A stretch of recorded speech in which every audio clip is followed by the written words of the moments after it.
Bonjour, bienvenue au Talk Orange Le Figaro. Aujourd'hui, nous recevons Luc Chatel, ministre de l'Éducation nationale. Luc Chatel, bonjour. Bonsoir Carneus. Merci d'être avec nous. Nicolas Hulot était sur Europe 1 hier soir. Je vous propose d'écouter un extrait.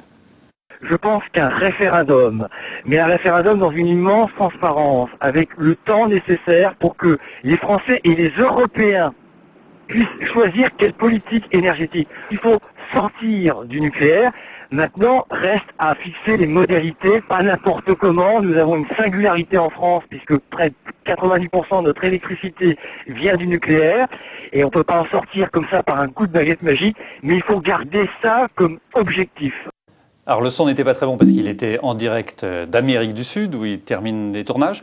Il y a deux questions. Lui dit qu'il faut sortir du nucléaire. C'est une alternative. Je ne le pense pas. Je pense que l'énergie nucléaire a montré tout son intérêt en termes d'efficacité coût. Et donc la question n'est pas de savoir s'il faut faire un référendum sur le nucléaire. Alors c'est la deuxième question. Et je trouve cette gesticulation médiatico-politique de tous les écologistes à la limite de l'indécence quand on voit qu'aujourd'hui les Japonais luttent avec beaucoup de courage, avec beaucoup de volontarisme. Et notre devoir, c'est d'être à leur côté, d'être solidaire, de les aider, plutôt que de polémiquer sur pour ou contre le nucléaire. Est-ce que vous comprenez quand même que ce débat puisse avoir lieu aujourd'hui sur les risques? Non, je comprends qu'il y ait un débat sur la sûreté. Je comprends qu'il y ait un débat. Et d'ailleurs, le président de la République l'a dit au Conseil des ministres, il faut naturellement tirer tous les enseignements de ce qui se passe aujourd'hui au Japon. Nous sommes, c'est vrai, en France, avec un réseau de centrales nucléaires qui est reconnu comme étant particulièrement sûr. Et d'ailleurs, c'est pour ça que nos centrales nucléaires sont plutôt plus chères que celles des concurrents. C'est aussi parfois pour cela que nous avons perdu certains marchés. Il faut peut-être en être fier aujourd'hui. En tout cas, vous pensez que ça peut changer la donne aujourd'hui je pense que d'abord c'est un atout pour l'EPR demain. Mais c'est pas parce qu'on a les centrales considérées comme parmi les plus sûres qu'on ne doit pas réfléchir sur les conséquences de ce qui s'est passé. Donc il y a un débat sur la sûreté, qu'il y a un débat sur la protection, qu'il y a un débat sur des mesures de renforcement de toutes ces installations. Oui. Mais le débat polémique sur on vous l'avait bien dit, il ne fallait pas faire du nucléaire, c'est limite indécent vis-à-vis des Japonais. Oui, c'est ce qu'a dit un peu Claude Allègre ce matin. Je partage son point de vue. Quand il reconnaissait ça. Le fait qu'Angela Merkel, elle, soit sur une position un peu différente, parce qu'elle a prolongé le moratoire, et même aujourd'hui, elle dit qu'elle veut sortir son pays du nucléaire. Là-dessus, donc il n'y a pas une position unique des Européens. Mais d'abord, il faut accepter d'avoir des positions différentes avec nos ennemis allemands, même si on se retrouve sur l'essentiel et si on est capable de porter au niveau international des projets communs. Vous savez, l'Allemagne a une relation au nucléaire qui est radicalement différente de la France. Ils sont venus après nous au nucléaire, ils ont un parc moins important. Il y a eu toute la période de Joschka Fischer et avec le gouvernement social-démocrate où ils ont arrêté le nucléaire, enfin ils ont voulu sortir du nucléaire plus exactement. Donc ils ont une relation radicalement différente. Donc c'est pas anormal qu'ils aient des attitudes qui ne sont pas les nôtres. Sur un sujet plus franco-français, dimanche aura lieu le premier tour des élections cantonales. L'UMP a décidé cette semaine qu'il n'y aurait pas de front républicain en cas de duel en second tour entre un candidat du Front National et un candidat du Parti Socialiste. Comment vous l'analysez?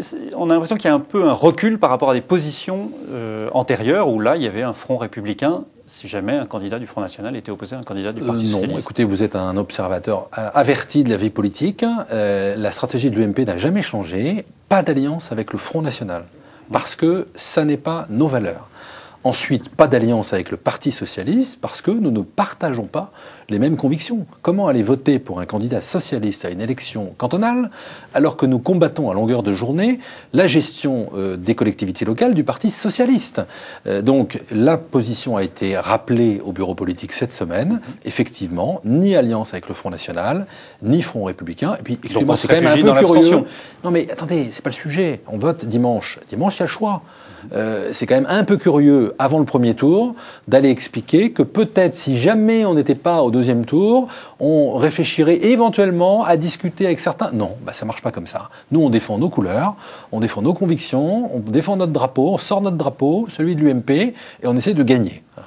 En même temps, Nathalie Kosciusko-Morizet, ministre comme vous du gouvernement, elle dit clairement, voilà, si jamais il y a un second tour FN-PS, moi je vote Parti Socialiste. Écoutez, c'est l'avis de Nathalie Kosciusko-Morizet, c'est pas mon avis, et elle est membre du gouvernement, elle a le droit d'avoir dans le même parti que vous. Simplement, ce que j'observe, c'est que à la très grande majorité, le bureau politique partage la position qui est défendue par Jean-François Copé et qui est celle du président de la République. Marine Le Pen fait évoluer le Front National depuis qu'elle en est la présidente. Est-ce que vous avez l'impression, vous, qu'il y a une évolution? Vous préférez le FN version Marine ou le FN version Jean-Marie? Moi, j'ai pas préféré et je constate qu'il n'y a pas de changement au Front National. Les idées sont les mêmes, toujours aussi archaïques et caricaturales.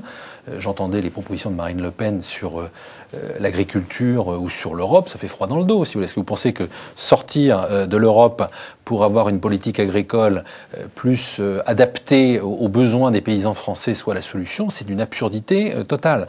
Donc il faut attaquer, il faut contrer le Front National sur le fond, sur ses idées. C'est pas parce qu'on a mis un peu de cosmétique sur Le Pen qu'il y a un changement sur le fond. Pour vous, c'est la même J'observe que Marine politique. Le Pen, elle est entourée de gens extrêmement durs, issus de l'extrême droite dure, et j'observe que sur le fond, sur les idées sont toujours aussi archaïques. Donc nous n'avons rien de commun avec elle, et il faut combattre le Front National sur le fond. François Fillon, dans un entretien dans un journal local, a évoqué le risque que la droite ne soit pas au second tour en 2012. Est-ce qu'il y a un vent de panique à droite aujourd'hui quand on évoque la perspective présidentielle? Absolument pas. Moi, vous savez, il faut rester extrêmement calme et avoir le sang-froid. L'élection présidentielle, pourquoi il dit ça, alors écoutez, l'élection présidentielle, c'est dans un an. Citez-moi une élection présidentielle où le favori des sondages un an avant a gagné. Il n'y en a pas. Il n'y en a pas. Donc, vaut mieux être à la place de Nicolas Sarkozy aujourd'hui qu'à la place, par exemple, de M. Strauss-Kahn. Deuxièmement, moi, j'ai une conviction profonde, c'est que Nicolas Sarkozy est de loin le meilleur candidat pour porter nos couleurs. C'est toujours votre avis? Parce qu'il y a différents sondages qui se succèdent, qui donnent à peu près toujours la même chose. Notamment en cas d'affrontement avec Dominique Strauss-Kahn. Dominique Strauss-Kahn ferait entre 25 et 30, et Nicolas Sarkozy, en tout cas, ne serait pas au second tour. Écoutez, pour vous, c'est toujours le meilleur candidat. Je trouve ces sondages, un an avant, sur des questions qui ne se poseront pas, parce que des candidatures qui sont testées dans les sondages ne seront pas présentes en même temps forcément à l'élection, je les trouve absolument surréalistes. Et mon analyse, c'est que Nicolas Sarkozy est de loin notre candidat, doit être notre candidat. Nicolas Sarkozy, nous avons besoin de sa candidature parce que il est à la hauteur des événements. Les Français, j'ai une conviction profonde, le moment venu, sauront reconnaître qu'il est un homme d'État et qu'il a eu le courage d'engager des réformes difficiles dans une période particulièrement difficile, puisque nous sommes à la 4e crise grave en 4 ans depuis le début de son mandat. Dans ces moments-là, il vaut mieux avoir quelqu'un qui tient le manche, quelqu'un qui est courageux, quelqu'un qui est solide et qui ne succombe pas au vent de panique ou à l'ambiance du moment en matière politico-médiatique. Voilà. Justement, en matière politico-médiatique, il y a un autre sondage qui, cette fois-ci, n'est pas sur des intentions de vote, mais sur un candidat préféré des Français. Et là, on voit que Alain Juppé ou François Fillon, finalement, seraient des candidats meilleurs que Nicolas Sarkozy. Ça veut dire, pour vous, ça va leur donner des idées? Je pense que ça n'a pas de sens parce que cette question ne se posera pas. Ensuite, je vous redis ce que je viens de vous dire, c'est que pour moi, Nicolas Sarkozy est de loin le candidat dont nous avons besoin. Il a fait ses preuves comme chef de l'État. Et ensuite, je pense que c'est le meilleur candidat pour la droite. C'est-à-dire celui qui sera capable de rassembler comme il a su le faire en 2007. Donc, pour mon sens, la question ne se pose pas. Samedi, les syndicats de l'éducation nationale organisent une nouvelle journée d'action contre les suppressions de postes, justement, dans l'éducation nationale. Qu'est-ce que vous allez leur dire au soir de cette journée? Vous leur dites on arrête les suppressions dans l'éducation nationale ou alors? Non, je leur dis qu'il faut arrêter de regarder l'éducation nationale uniquement avec le prisme des moyens. Depuis 1980, le budget par élève en France a augmenté de 80% en euros constants. 80%. Est-ce que cette augmentation continue du budget de l'éducation nationale, cette réponse qui n'a consisté qu'à créer des postes à chaque fois qu'il y avait des difficultés, a obtenu des résultats? La réponse est non. La France, 5e puissance mondiale, est aujourd'hui entre la 22e et la 26e place dans les classements internationaux pour son système éducatif. Donc nous devons sortir de cette logique du toujours plus vers une logique du toujours mieux. Il faut aller vers la personnalisation, il faut aller vers la différenciation des moyens, l'autonomie des établissements. C'est la politique que je conduis, c'est la politique que je mets en œuvre. Ça veut dire qu'il n'y aura pas de pause dans la réduction des effectifs effectifs. Il n'y aura pas de pause. À la Le président de la rentrée République pour l'année ne prochaine. m'a pas demandé, et nous avons prévu effectivement le non-remplacement d'un fonctionnaire sur deux qui part en retraite. Donc on sera sur les mêmes J'observe- chiffres que l'année dernière. Oui, enfin 15, j'observe 16 quand 000. même que cette année, l'Éducation nationale demeure le premier recruteur de France, puisque nous recrutons 17 000 personnes. 17 000 personnes dans l'Éducation nationale, et qu'en septembre prochain, il y aura à la rentrée scolaire 35 000 professeurs de plus dans le système éducatif qu'il y en avait au début des années 90, alors qu'il y a 500 000 élèves de moins. Donc, arrêtons, sortons de cette logique de toujours plus de moyens. Je viens du Québec, où j'ai passé 3 jours. J'étais il y a 1 mois et demi à Singapour, exemple de pays qui investissent moins dans leur système éducatif et qui ont de meilleurs résultats. Donc, ça doit nous interpeller. Justement, à propos du système éducatif, beaucoup de questions d'internautes sur les programmes, et notamment sur les programmes d'histoire.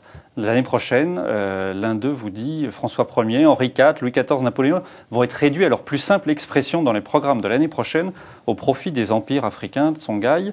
Qu'est-ce que vous en pensez? Non, c'est inexact. Je sais qu'il y a une rumeur qui circule ici ou là. C'est inexact. Alors, les programmes d'histoire ont été revus. Simplement, ils intègrent, c'est une nouveauté, la mondialisation, donc l'histoire de la mondialisation, donc l'histoire d'autres civilisations. Donc ça ne se fait pas au détriment. Ça ne se fait pas au détriment, de l'histoire naturellement, de des France. fondamentaux de l'histoire de France. Henri IV. Sauf que déjà, on Louis n'avait pas le XIV. temps de tout étudier, donc si Non, on a mais faut rajouté. pas regarder ça comme ça. Il faut pas regarder la quantité. Là encore, c'est pas un sujet d'empilement de connaissances.